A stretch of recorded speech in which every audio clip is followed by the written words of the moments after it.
Obrecht runs into Anna down on the docks and says, "We meet again, Scarecrow."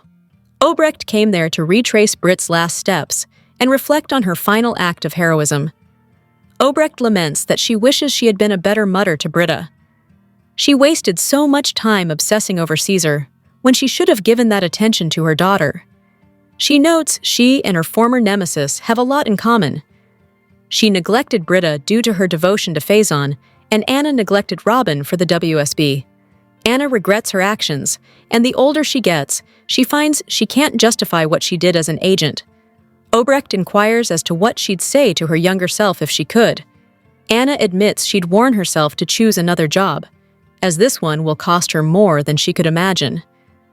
Anna asks Obrecht what she'd tell her younger self. Obrecht jokes, "Not to fall in love with megalomaniacal Danish terrorist." Obrecht walks off, leaving Anna in tears, thinking about her life choices. At the Five Poppies, Pascal follows Britt back to her room and berates her for interrupting a business call.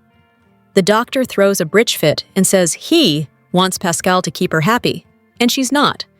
Plus, the resort's cocktails suck. Britt demands to speak to their friend as soon as possible. Pascal says he'll pass the message along and departs. Britt goes online and finds a photo of her mom and Rocco at the pool. She becomes emotional as she thinks about how big Rocco's gotten. Britt then receives a call from the big boss and informs them that they have a huge problem.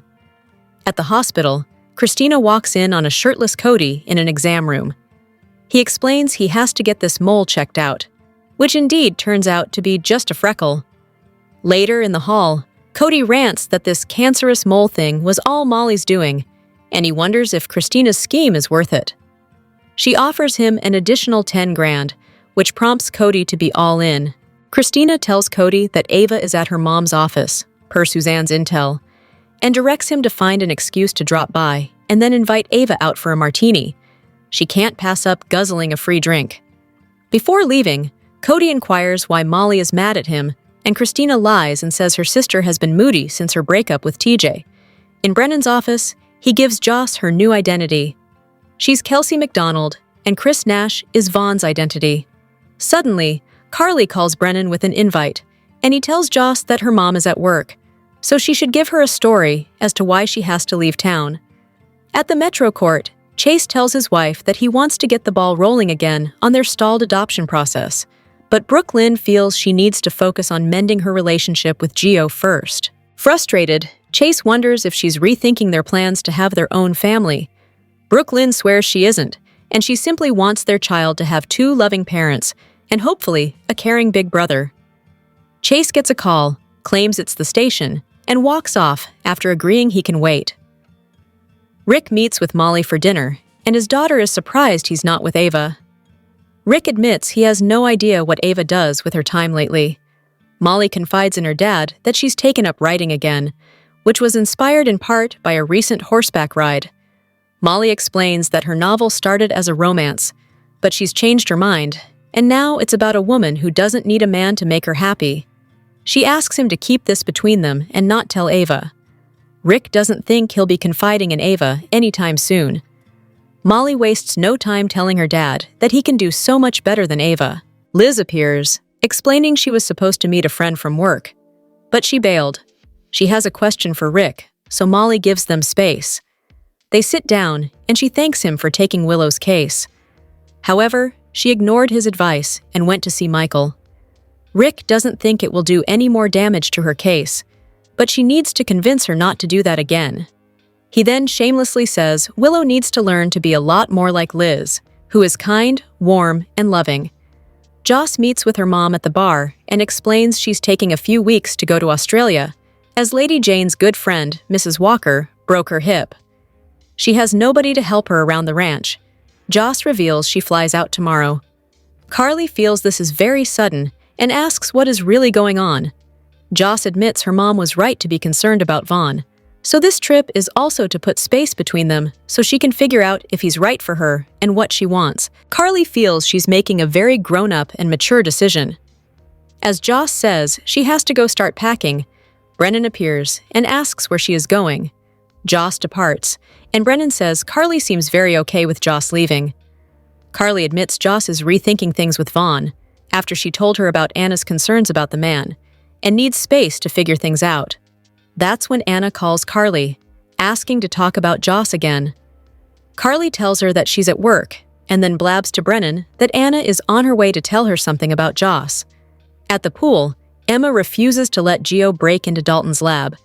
They bicker, and Gio points out that if she gets caught, Anna will be furious as she already has priors and could cut her off or send her back to California. Emma snarks that she is 21, and if her family doesn't like her actions, she'll get a job and pay her way. Gio advises her not to turn her back on her family. Gio swears her to secrecy and admits he misses his family, even Lois and Brooke Lynn. However, he's not ready to reach out and isn't sure he ever will be. His point is that being apart from your family hurts like hell. Emma hears him and concedes he should be the one to break into Dalton's lab. That's when Joss appears to speak to Emma, so Gio gives them privacy. Joss explains that something came up and she has to head to Australia. She's already told Dalton, who will likely offer Emma the assistant position, but she advises Emma to turn him down. In Alexis's office, Ava tells Alexis their arrangement has become too complicated, and Rick could get them all thrown in jail. Ava asks Alexis for one final payment of $1.5 million to her alone, and then this arrangement is over. Alexis isn't sure they can cut out Rick, and rightly notes she has no guarantee Ava won't get greedy for more cash. Ava produces a key to the storage unit where Rick's car is, which will prevent any future blackmail by her or Rick. Alexis says they have a deal, and the women shake on it. At the Metro Court, Molly returns to her dad and Liz and insists that the nurse join them. She agrees, and Molly can barely hide her glee while watching her dad and Liz interact. In Alexis's office, as she and Ava are finalizing their plans, Cody arrives and tells Ava, "Fancy seeing you here." At the Five Poppies, Britt informs the boss that she cannot proceed without more data and that she needs her freedom. Her tone changes as she tells him she's feeling fine, and it would help if he'd return her calls more often. Spoiler. Is that you? It appears the boss cares about Britt. After telling him goodnight, Britt pulls out a syringe and vial from her nightstand. At the Metro Court pool, Chase talks to the station, who didn't call him, and claims he's coming to work even though he's not on duty tonight. Gio walks by, and Chase asks how it's going. Gio answers, "Good," and walks off. Joss insists to Emma that she hasn't found any evidence that Dalton is testing on animals, but she has learned the man is a sleaze and has made moves on her. She knows Emma doesn't like her, but she's trying to do her a favor and tells her to stay clear of Dalton.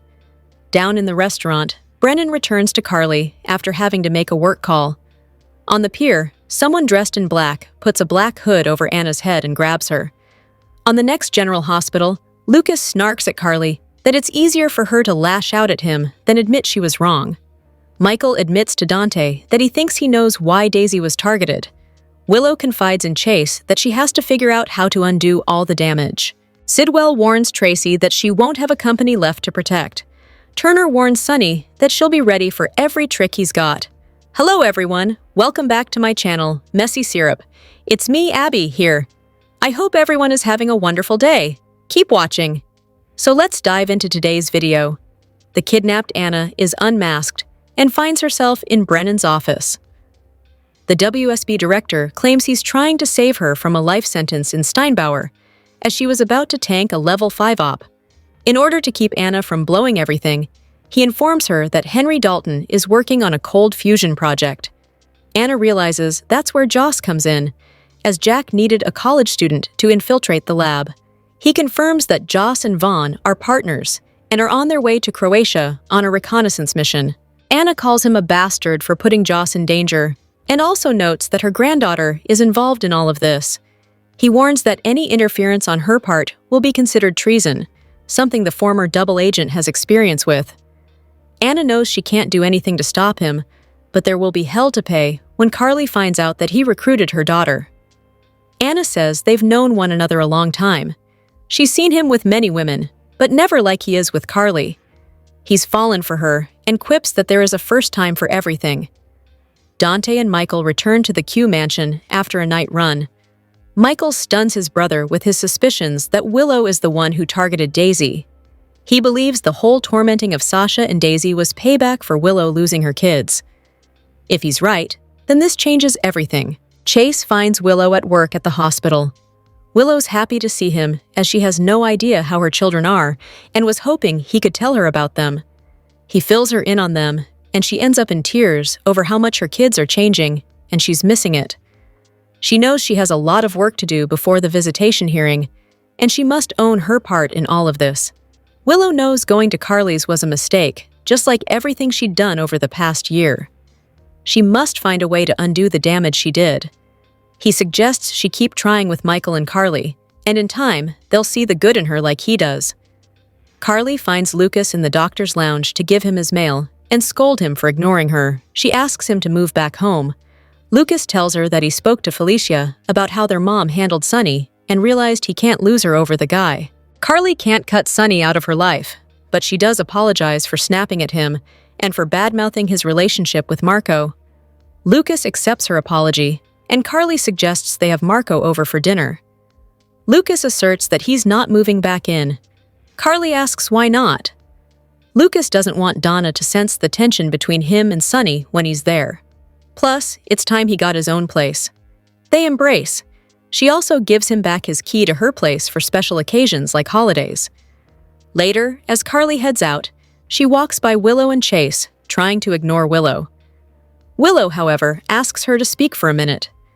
At the Metro Court, Curtis has dinner with Portia, who wonders if this is a celebration or the Last Supper. He calls it a celebration, as Drew has agreed to a truce. He admits Drew still has the evidence on her as insurance, but as long as the peace holds, they are good. Portia asks, now that Drew is neutralized, is he willing to fight for their marriage? Curtis says that is what tonight is about, finding their way back to one another. Their conversation turns to Trina and Kai's falling out. Trina's refusal to give him a second chance made Curtis realize he needs to do that with Portia. At another table, Tracy meets with Sidwell and Marco to inform them that they recently discovered some of Sunny's investments were laundered money.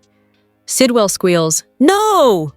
Tracy reveals they've severed ties with him and returned his cash, but will be going to the police. Sidwell tells her that would be a mistake. That's when acting DA Turner interrupts to talk to Marco. She knows his statement was fabricated to cover for Sunny's kidnapping of him. Marco sticks by his statement, so she apologizes for her intrusion and leaves them. Tracy realizes Sunny forced Sidwell to pull out of Measure C by taking his son. Nevertheless, she is still going to the police with the information she has on Sunny to get rid of him once and for all. Marco and Sidwell point out she has held on to those files for some time, which won't look good and will cause a public scandal and client distrust and deception. Tracy snaps, "Forgive me if I won't be taking advice from a man who lives in a faux medieval fortress and is friends with Lucy Coe," she storms off. Alone, Sidwell asks why his son let Sunny off the hook. Marco knows trying to pin the kidnapping on him would be an uphill battle. Sidwell lets his son know he has something special lined up, and when he launches this weapon, it's game over for Sunny. Up at the pool, Jason and Sunny hang out after a softball game. Sunny notes that Jason wasn't himself on the field, and Jason explains that his mind has been on Britt, whom he's certain is alive due to recent experiences. After being filled in, Sunny says even if Britt survived the hook attack, she was sick and didn't want anyone to watch her die, and was going to leave town. Jason knows, so Sunny asks what he's going to do. Jason isn't going to do anything, as Britt chose to vanish, so he'll honor her choice. Sunny asks if he thinks Britt deserves to know he's back from the dead too. Turner interrupts and congratulates the men on their win tonight. However, she accuses Sunny of rigging the game, which is his specialty. She says the PCPD plays his team tomorrow, and she'll be ready for every trick he's got. Sunny taunts that they'll beat her fair and square, and she quips, "That will be a first." She then walks off. At the Metro Court, Curtis confesses that Portia's standing her ground against Drew and not agreeing to alter Michael's tests made him realize just how much he still loves her. They drink to their future. Marco asks his father what he has on Sunny. Sidwell reveals he blackmailed the judge to give Michael custody, and the large, untraceable amount in her account might look like Sunny bought her off. Marco realizes that it would give Willow the upper hand, and Michael would cut Sunny out of his life for costing him his children. If Sunny wants to avoid this, Sidwell says he will have to play ball when the time is right. At the cues, Michael tells Dante that he's more certain than ever that Willow was behind what happened to his daughter. He's not ready to act on his hunch. Daisy is safe for now. But Wiley and Amelia aren't safe around their mother. At the hospital, Willow apologizes to Carly for the scene she made at her house, which was wrong. Willow cries that she's so sorry for everything and regrets not listening to anyone about Drew. Carly notes she heard this apology spiel from her sister Nell before. Carly tells Willow that even if she believed her, she's not who Willow should be apologizing to. At the pool, Sunny tells Jason that Turner is building a case against him, but he's building his own. Every public altercation with him shows bias, which will force her to recuse herself from any case she brings against him. Finally, in Jack's office, Anna asks how he'll face his lover Carly if something goes wrong with this mission and Joss is injured or worse.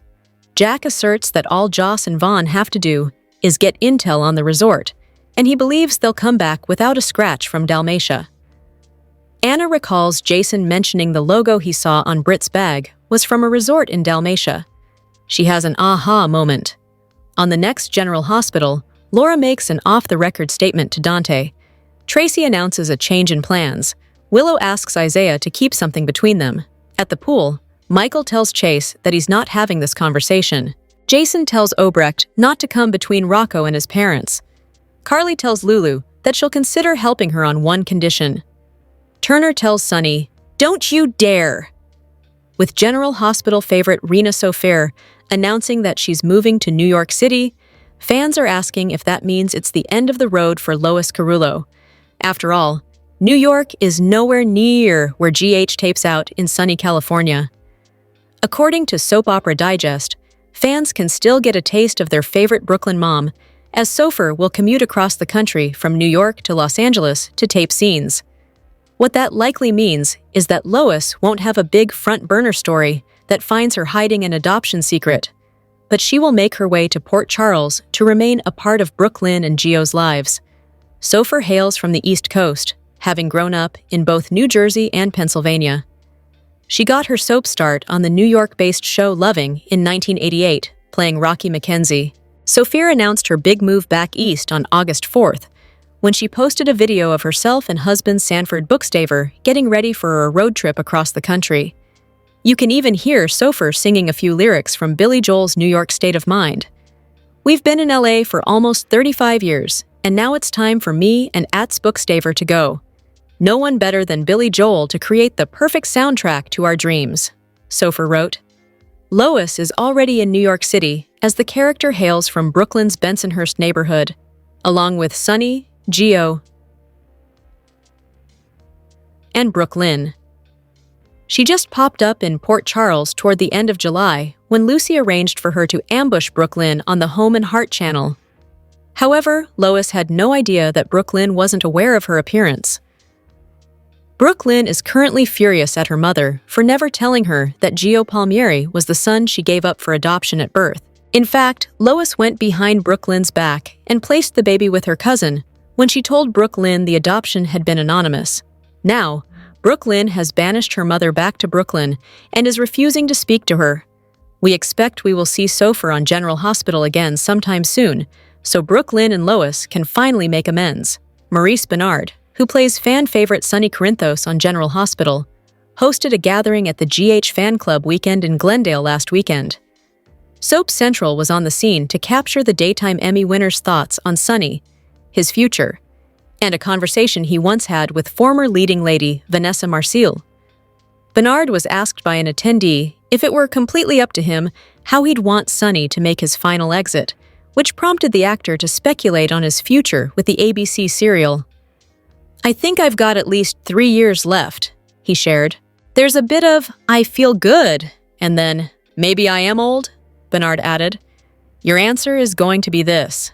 I would not leave General Hospital. Sonny's the greatest character anywhere. However, my mental health is going to tell me to go. It's going to be sad. I don't want to go, but maybe not. And I'll just keep going, right? That's where I'm at. Bernard told his gathering attendees that they probably wouldn't like the specifics of a proposed storyline he envisions. He suggested a finale for Sunny that would be both final and nebulous, not unlike the finale Tony Soprano faced on The Sopranos. In the meantime, Bernard continues to perform his in-person shows across the country. "The reaction to that is amazing," he says, noting that sometimes jokes land differently based on where he is performing. Fans asked about the likelihood of Vanessa Marcil returning as Brenda, since the Sunny/Brenda remains so popular. Bernard remembered a discussion he had with his longtime leading lady after they began working together. "I love her," Bernard says. "Vanessa is my great friend. We went to Puerto Rico to film with Ricky Martin, ex-Miguel. So on the way back, when I had done these scenes with Vanessa making out on the beach, like From Here to Eternity." Bernard recalled being on a plane with Marcil as they were returning home when he was inspired to have a conversation with her. "I hadn't been on the show that long," he remembers. "I hadn't worked with young actors. I don't do this as much anymore, but with Vanessa, I was nervous. I didn't know what to say because I knew it wasn't going to be pretty. I said to Vanessa, 'Do you want to be a good actress or a great actress?' She said, 'I want to be a great actress.' I said, 'Well, you're not that now,'" recalled Bernard, hastening to add, "I may have made that part about not being great now up a little bit." What the actor did say to Marcil was that he was willing to help her and work with her. "I'll help you get to the goal," he said. "We were able to do great scenes together. I love that even more than anything than I do. If I retire, I may teach acting." General Hospital spoilers show that the Friday Auden 1 episode brought about the debut of Mark Forget as Pascal. Who is this mystery man, and how is he tied to the sudden reappearance of Britt Westbourne? What we do know is that Britt has a connection to Professor Dalton's lab research and could even be the brains behind the whole enchilada. Here's what to know.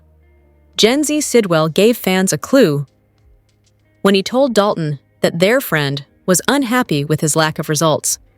Should we assume that whoever the friend is, they are the same person keeping Britt in lockdown? On the episode in question, Pascal told Britt that someone says she must stay in her room.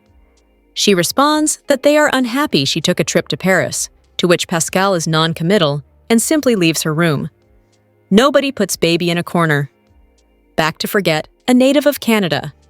He is a veteran actor with credits stretching back to the latter part of the last century. His credits include Law and Order, SVU, and Grey's Anatomy. We are sure to learn more of this mystery man, who appears to answer to another mystery man. And along the way, we will find out how Britt managed to survive Heather Weber's poison hook and Huntington's disease. Britt supposedly died in her mom, Liesl Obrecht's arms. But Liesl has mad skills and could have found a way to save Britta. Was there a reason the world must believe she was dead? Britt herself is a cipher, the daughter of Obrecht and César Faison. As such, she had a target on her back and could have had to disappear in order to preserve some epic secret or accomplish some heroic mission. Now it's your turn, GH fans. Tell us what you think is really going on with the Britch. Be sure to catch up on everything happening with General Hospital right now. Come back here often for the hottest GH updates, news, and spoilers. Get comfortable and gain access to the best soap intel on the web. General Hospital spoilers hint that Detective Dante Falconeri may become further estranged from his son, Giovanni Gio Palmieri, after a lab break-in. Will Dante be forced to arrest Gio for doing a favor for Emma Scorpio Drake? Emma will not rest until she discovers what shady Professor Henry Hank Dalton is doing in his PCU lab. She thinks he is doing illicit testing on animals, and she may be right. Emma stole the campus master key from Vaughn when she thought the WSB agent was a janitor. In fact, he is working with fellow agent Jocelyn Jacks to crack the mystery of what Dalton is up to. Emma told Gio that she would break into the lab while Dalton was lecturing. Gio pointed out that it would be sus if Emma wasn't in the classroom when the break-in occurred. He told her that she has to be with Dalton to avoid suspicion and offered to break in for her. What could go wrong? Gio is a violinist, not a criminal. We see this wonky plot going sideways sooner rather than later, and that means he will be on the hook for breaking and entering, and whatever else he does once he's in there. Gio doesn't have the street sense that Emma does, so it's easy to imagine him tripping an alarm, which would alert the police. If this happens, you can bet it will be his dad who is sent to investigate. Dante has plenty of experience being caught in the middle since his dad is mobster Sonny Corinthos. But so far, Dante has never had to arrest his own son. Can you imagine how Gio will react if Dante cuffs him and takes him down to the PCPD? Then again, Dante may put his father role first and look the other way. Or he might make matters even worse by covering for Gio.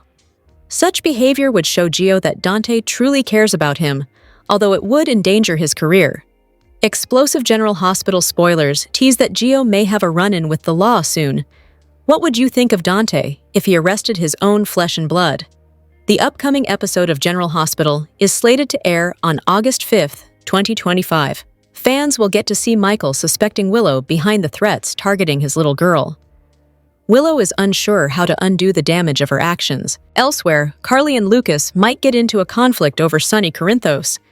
They won't be the only duo getting into a confrontation about Sonny's actions. Tracy and Sidwell will also be talking regarding the same.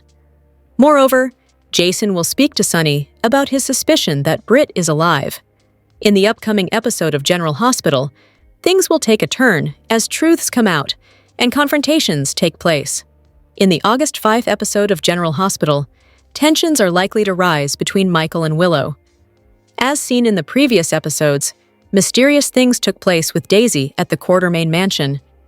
Seeing that, Sasha decided to leave Port Charles for the safety of her daughter. However, spoilers suggest that Michael knows why and who's targeting his little girl. Michael discusses about the situation with Dante. Spoilers suggest that he might point fingers at Willow. Nina also speculates the same. However, nothing has been confirmed. Elsewhere on General Hospital, Willow speaks to Chase about undoing what she has done, implying that her actions led to a gap between her kids and her. It remains to be seen if she is hinting at the fact that she's indeed the stalker of that little girl. This week on General Hospital, Lucas and Carly might get into an argument over Sonny. Previously, the two got into a serious confrontation when Marco was kidnapped by Sonny. At the time, a worried Lucas even went to the Port Charles Police Department, even though Carly insisted not to go there. This time, Lucas may question Carly about protecting Sonny, as he's a famous mob boss and is known for his involvement in several shady activities. Elsewhere, Tracy will confront Sidwell about his actions. Recently, after the abduction of his son Marco, Sidwell took back his vote on Measure C. However, Tracy may offer some financial aid to leverage the situation. Fans will get to see Sidwell warning her to stay away from Sonny, or she will have no company to protect. Later on General Hospital, Jason may sit with Sonny Corinthos to discuss his run-in with Britt and her incomplete morgue file. He says that he knows that Britt is alive somewhere. According to the episode's preview, he may have knowledge about where Britt is staying, probably at a resort in Croatia. He researched the logo he saw on Liesel's clutch, which matches the bag that Britt carried. Port Charles is in the middle of an all-out mob war. The August 5th, 2025 episode of General Hospital was all about Port Charles' rival mobsters, as both Sonny's and Sidwell's ultimate plans were revealed. Port Charles has been in the middle of a mob war ever since Sidwell came to town. After Sidwell inadvertently got Christina caught in a flaming Charlie's and Sonny retaliated by kidnapping Marco, it's on between the two mobsters. Sonny's threat to Marco forced Sidwell to back down from supporting Measure C, which would take Sonny's peers away. But that isn't stopping the new father-son duo from plotting to take him down. Back during Michael and Willow's custody battle, it was revealed that Sidwell paid the judge to award custody to Michael. But why? Now, Sidwell has shared his plan with his son. After admitting he paid the judge, he explained that if it were to come to light that the judge was paid to grant Michael custody, Sonny would be the #1 suspect. Sonny would go down, while also giving custody right back to Willow. As for Sonny, despite being in the middle of a war with Sidwell, he's got bigger problems. Ada Turner is out for blood, and she's not back down off Port Charles' infamous coffee importer. After being confronted by her once again, Sonny let Jason in on his plan for the ADA.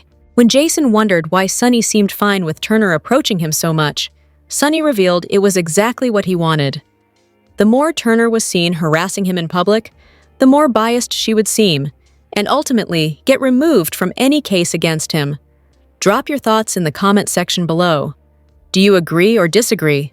Don't forget to like, subscribe, and hit the notification bell for more updates. Your opinions matter, and I will see you in the next video. Thank you.